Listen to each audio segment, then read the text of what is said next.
जैसा कि आपको पता है कि अभी करेंटली एसर ब्रांड नेम से कई सारी टीवीज लॉन्च हो रही हैं and no doubt Acer TVs की यहाँ पे क्वालिटी भी अच्छी है as per my research and additionally ये अपनी टीवीज पे 2 to 3 इयर्स की भी वारंटी प्रोवाइड कर रहे हैं। बट फिर भी मैं करेंटली यहाँ पे एसर टीवीज को ओपनली रिकमेंड नहीं करता। अगर मुझे भी कोई बजट सेगमेंट की टीवी लेनी होगी तो भी मैं यहाँ पे अभी करेंटली एसर को प्रेफरेंस नहीं दूंगा। और बात रही क्यों की, तो इस वीडियो में मैं यही एक्सप्लेन करूंगा। एंड वैसे ये वीडियो मैं इसलिए बना रहा हूँ क्योंकि कई लोगों ने यहाँ मुझसे कमेंट सेक्शन में पूछा कि आपके ओपिनियंस क्या है एसर टीवीज पे। तो फर्स्ट ऑफ ऑल एसर यहाँ पे होम अप्लायंसेस में एक न्यू प्लेयर है एंड रिसेंटली यहाँ पे एसर ने अपनी TVs, washing machine and ACs वगैरह भी लॉन्च किए हैं एंड डेफिनेटली यहाँ पे ओरिजिनल एसर कंप्यूटर्स यहाँ पे होम अप्लायंसेस की ऑपरेशन नहीं संभाल रहा है। यहाँ पे भी एसर के ब्रांड नेम के साथ थर्ड पार्टी लाइसेंसिंग वाला सिस्टम है, लाइक जैसे नोकिया एंड मोटोरोला के भी होम अप्लायंसेस आए थे like TV, washing machine, AC and so on. And specially जब रिसेंटली नोकिया एंड मोटोरोला की टीवीज आई थी तब इनकी कितनी ज्यादा हाइप थी एंड कई लोग तो यहाँ पे नोकिया वगैरह के एसीज भी रिकमेंड कर रहे थे। और क्यों कर रहे थे वो तो आप होशियार हो ही, बट यहाँ पे जो क्वेश्चन है वो ये बनता है कि अब कहाँ गई इनकी हाइप्स एंड न्यू प्रोडक्ट्स की लॉन्चेस। अब यूट्यूब पे इनके प्रोडक्ट चर्चा में क्यों नहीं है, लोगों की बेस्ट वाली लिस्ट में इनकी रिकमेंडेशन क्यों नहीं आ रही। एंड वैसे मैंने भी पिछले साल कुछ 2-4 वीडियोस बनाई थी टीवीज के ऊपर, लेकिन ये सब चीजें मुझे जल्दी ही समझ में आ गया था। And to be very honest उस टाइम पे यहाँ पे मैं टीवी इंडस्ट्री के रग रग से वाकिफ नहीं था। और वैसे यहाँ पे मैं टीवी मार्केट की बात कर रहा हूँ, ना कि टीवी के रिगार्डिंग नॉलेज की। एंड इसी बीच मैंने यहाँ पे टीवीज के रिगार्डिंग रिकमेंडेशन एंड वीडियोस भी बंद कर दी थी, जो अब हमने स्टार्ट कर दी है with proper research, information and facts. बाकी हम टॉपिक पे वापस आए एसर की home appliances and specially TVs पे, क्योंकि इनके बाकी अप्लायंसेस पे इतनी कोई चर्चा है नहीं। और क्यों नहीं है वो अगेन आप होशियार हो ही।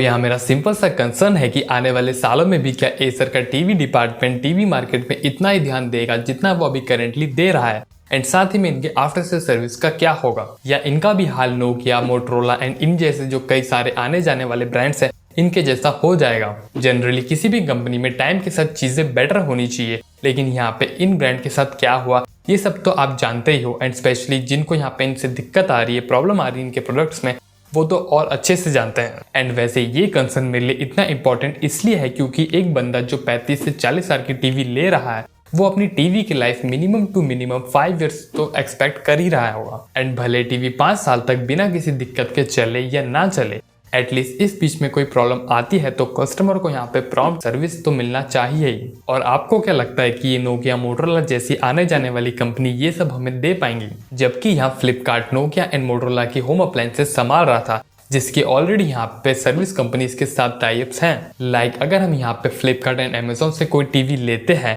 तो जनरली ये जो छोटी कंपनीज होती है उनकी जो इंस्टॉलेशन होती है वो ये ई-कॉमर्स वेबसाइट ही मैनेज करती हैं। और वैसे यहाँ पे कंपनीज के द्वारा इंस्टॉलेशन क्यों नहीं की जाती है, इसके पीछे भी इन सब कंपनीज का शातिर दिमाग है, उसे मैं आपको आगे एक्सप्लेन करूंगा।